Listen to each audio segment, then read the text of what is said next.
Merci de m'avoir invité à vos journées nationales. Donc, je suis très heureuse de pouvoir partager notre expérience avec vous et aussi nous enrichir des expériences des autres. Et ça a déjà été le cas ce matin et au moment du déjeuner. Donc, c'est vrai que j'avais répondu à la question, j'avais essayé de réfléchir à comment on prend en compte dans notre association le risque de chronicisation. Parce que venant de l'hôpital psychiatrique, moi je viens de l'hôpital psychiatrique en tant que psychiatre, mais bon, la limite est pas toujours très évidente entre les soignants et les soignés, les handicapés, les non handicapés, les normaux, les pas normaux. Moi je préfère parler des gens hors normes, ce qui est forcément un plus. En général, c'est de façon positive qu'on parle de quelqu'un hors norme. Donc je suis responsable avec mon mari Jean de la Maison des Sources. Donc vous avez vu que nous étions dans un ancien couvent de Capucins. On a la chance d'avoir cette maison à Besançon.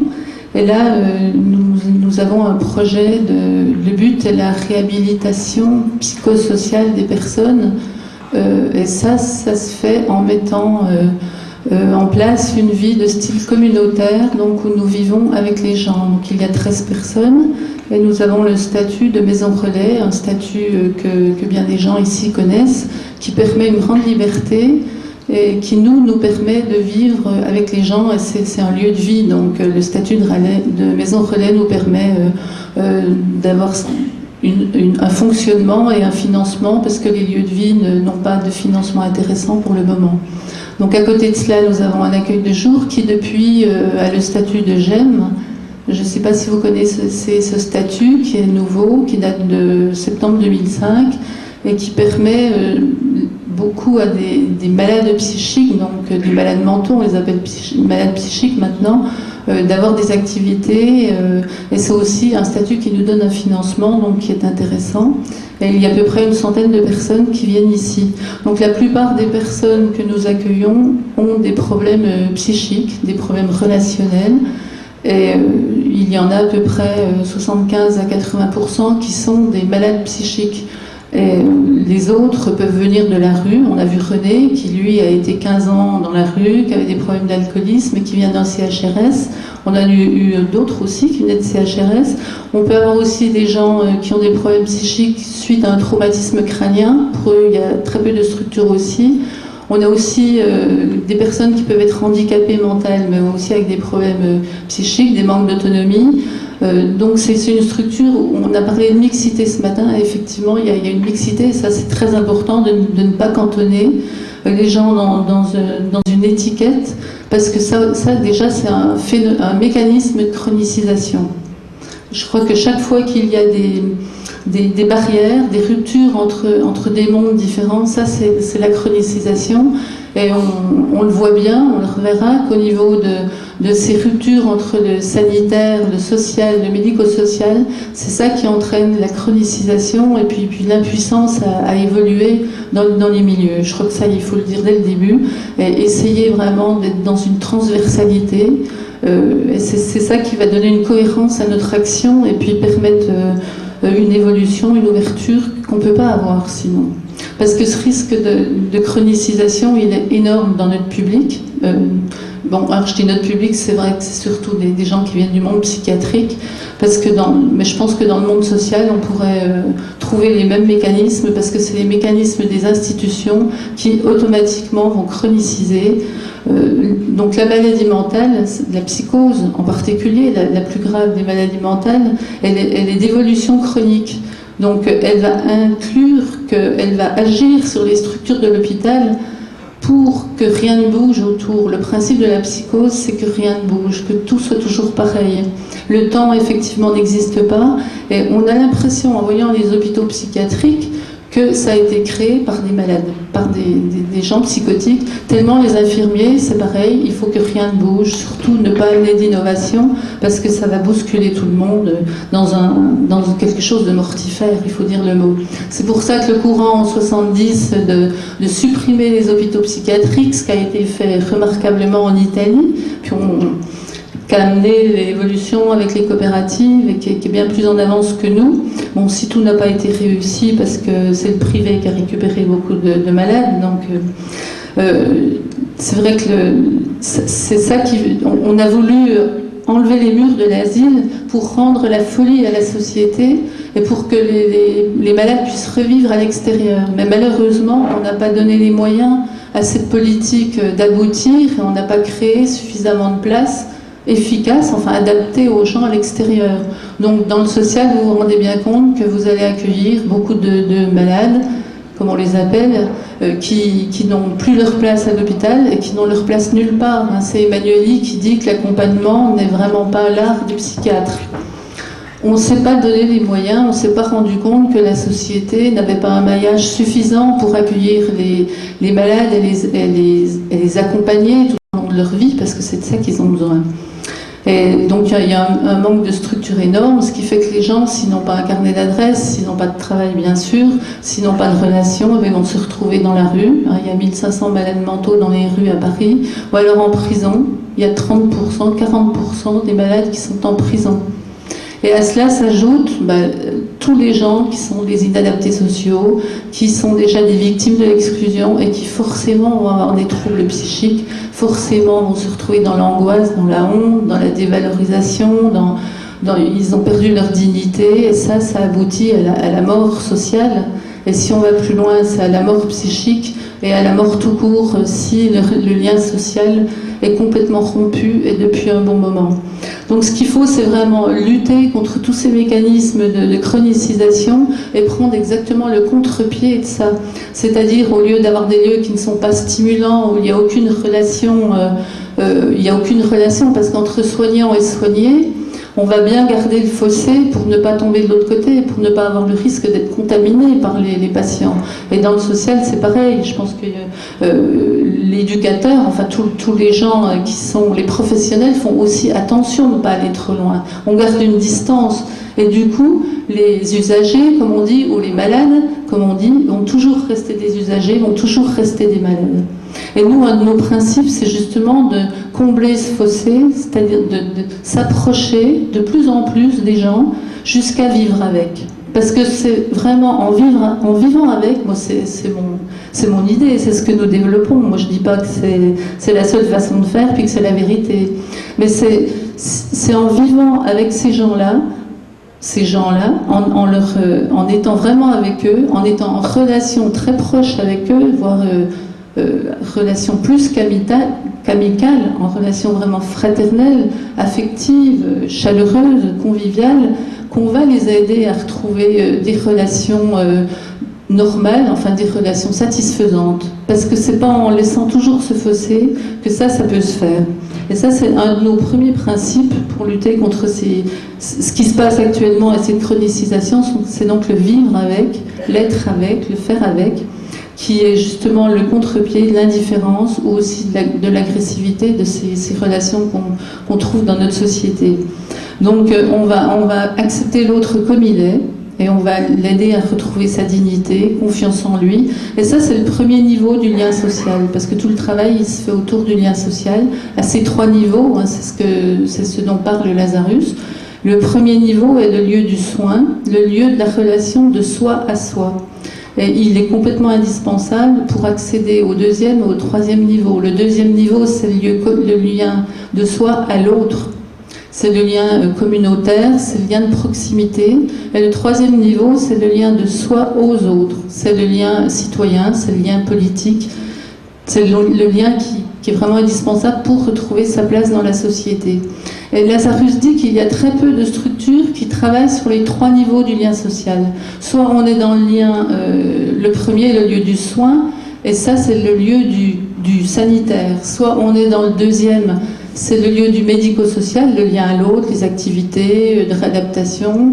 Soit on est dans le troisième lien, le lien de soi aux autres, et ça c'est le lien social. Et nous, on essaye de travailler sur les trois liens, Et c'est ça vraiment qui va permettre la réhabilitation sociale. Parce que comment quelqu'un peut-il retravailler? C'est la question qui était posée ce matin par le monsieur du Conseil général. Comment amener les gens à avoir le désir de travailler? Comment, si le premier lien, le lien de soi à soi est complètement coupé par des gens qui sont dans la rue, qui sont en proie à l'alcool, à la toxicomanie, à la maladie mentale, quelqu'un qui n'a pas une unité en lui, qui n'est pas réconcilié avec lui-même, il ne peut pas accéder ni à son désir, ni au plaisir de travailler, ni à la volonté, encore moins de travailler, c'est pas possible.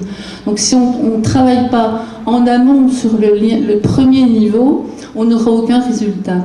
Et ce qu'on propose, c'est de travailler sur les trois. Et le premier, moi je pense que s'il n'y a pas ce vivre avec, qui va vraiment plus loin dans la relation, c'est pas possible. Et d'ailleurs, Solidaction fait ça aussi, c'est de vivre avec les gens. On a entendu chez les Italiens, ils étaient en communauté avec les toxicomanes.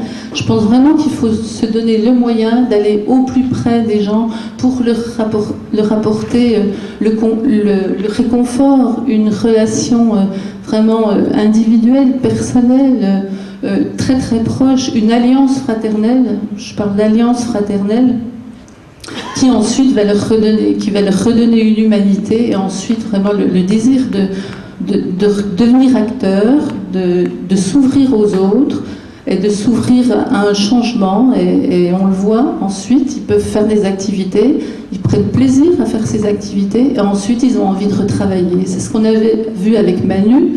Manu qui est quelqu'un qui est depuis 20 ans donc dans une psychose. Et moi, je pensais vraiment pas qu'il allait pouvoir avoir envie de travailler. Je pensais qu'avec son AH, allocation adulte handicapé, il était vraiment chronicisé dans ses bénéfices secondaires, parce que la psychose, il faut le savoir, et je pense aussi l'état de clochardisation. Il y a un certain, je ne vais pas dire un plaisir, mais on fait carrière on fait carrière dans la psychose. Et de Clercq qui dit que la clochardisation est une défense contre la psychose, je pense aussi qu'on fait carrière dans le vagabondage. Il y a une originalité, une singularité, où moi j'imagine je suis clocharde, ça ne me déplairait peut-être pas. Hein. Donc il y a certainement c'est pas qu'il y a certainement, il y a des bénéfices secondaires. Et comment lutter contre ces bénéfices secondaires qui empêchent justement la personne de sortir de ce cercle vicieux dans lequel elle est. Et bien Manu, il a commencé parce qu'il y a une activité qui est obligatoire, hein, on ne peut pas être là en étant assisté, donc il a choisi le jardin, ouais. Comme par hasard, hein, le jardin. Et ben ça fait 5 ans, 6 ans qu'il est là, et le jardin il y va toutes les semaines, et maintenant il fait 12 heures de bénévolat par semaine. Il fait plein d'autres activités, il tient la friperie, il tient le bar, il va à l'extérieur aussi aider les vieux papiers, donc c'est des vieux monsieur qui trient des vieux papiers, et pour des œuvres solidaires d'ailleurs. Et il est très fier de faire tout ça, et il a demandé un parcours de retour à l'emploi à l'extérieur, que nous on ne fait pas, on travaille en partenariat avec une autre association qui va lui permettre de faire ce retour à l'emploi à l'extérieur. Donc voilà une façon de sortir de cette chronicisation. Et aussi, donc, le deuxième principe, c'est qu'on est ouvert sur l'extérieur pour ne pas reproduire un ghetto à l'intérieur. Et moi, je tiens, dès le départ, à dire que c'est important qu'il y ait un lieu d'accueil de jour avec la maison relais, qu'il n'y ait pas qu'une maison relais toute seule, parce que sinon, il y a vraiment le risque d'enfermement quand il n'y a aucune possibilité de passage à l'extérieur à l'intérieur, de l'intérieur à l'extérieur, de libre circulation des personnes, des idées, des actions. Et c'est important que ça soit lié, parce que ça pourrait être un ghetto encore pire, parce qu'il n'y a pas de mur, parce que c'est dans la ville, parce que ça a l'air sympa, mais s'il n'y a pas cette ouverture, c'est vraiment mortifère. Et ça permet l'ouverture sur la cité, et c'est le troisième niveau du lien social, c'est avoir des actions à l'extérieur, c'est que on a des bénévoles qui viennent, c'est extrêmement important et ça amène beaucoup de vie. Et le troisième principe, c'est la participation. On appelle les gens des participants parce que ça, c'est la lutte contre l'assistanat. À l'hôpital, les gens ne peuvent rien faire. Ils se mettent les pieds sous la table, ils n'ont même plus le droit, je crois, de participer à la vaisselle, à mettre la table. Donc ils ne font rien. Comment voulez-vous qu'ils ne se considèrent pas comme des gens, on l'a entendu, hein, je sers à rien, donc j'ai honte de vivre, donc je peux pas redonner, je suis pas dans le don et le contre-don, je ne suis pas dans la dette sociale, donc je n'existe pas au niveau social.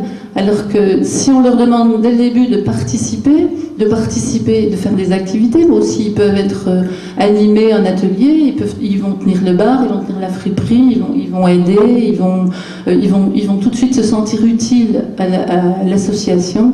On l'a entendu aussi avec Emmanuel qui le disait, c'est fondamental, puis ça, vous le savez. Voilà, donc on peut pas... On est une alternative innovante, psychiatrique, basée sur un engagement citoyen. Ce qu'on fait, on peut dire que c'est de la psychiatrie citoyenne. Donc c'est quelque chose qui débute, qui n'existe quasiment pas en France, et puis je pense à peu près partout. Ça serait la 4e révolution. Parce que la première étant l'ouverture des hôpitaux psychiatriques, qui était déjà un progrès, puisque les malades étaient traités, étaient dans des prisons, étaient traités comme des bandits, des marginaux. La deuxième, ça a été le secteur, donc dans les années 60, où on a voulu qu'il y ait une continuité entre l'avant, après et pendant l'hôpital psychiatrique, mais qui n'a jamais eu les moyens vraiment de créer des structures à l'extérieur. Et puis, donc maintenant, ça serait c'est la psychiatrie sociale, citoyenne, qui est de considérer la personne avant tout comme une personne et non pas comme un malade. Et c'est vraiment ce qu'on fait, et c'est ça qui tout de suite donne des résultats, tout de suite va permettre vraiment à la personne de sortir de la chronicisation, de l'exclusion, parce qu'elle va se sentir reconnue dans ce qu'elle est, elle va se sentir aussi appartenir à ce groupe, là où on vit, elle va se sentir aimée, elle va pouvoir être aimée, et c'est ça les besoins fondamentaux de la personne.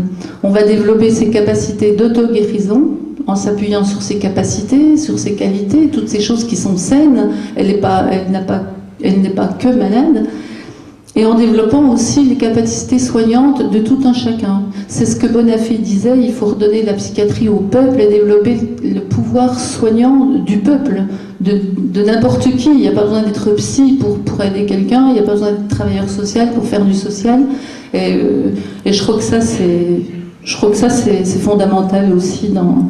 On n'a pas à se sentir, nous, professionnels, comme les seuls qui pouvons apporter quelque chose, mais aussi accepter que tout le monde puisse, et puis c'est ça qui va créer l'ouverture, et puis peut-être régler tous les problèmes que nous avons en permettant à d'autres personnes de s'impliquer dans nos réseaux, parce qu'ils ont aussi, eux, des idées. Il n'y a pas que nous qui les avons, on les a pas toutes. Voilà.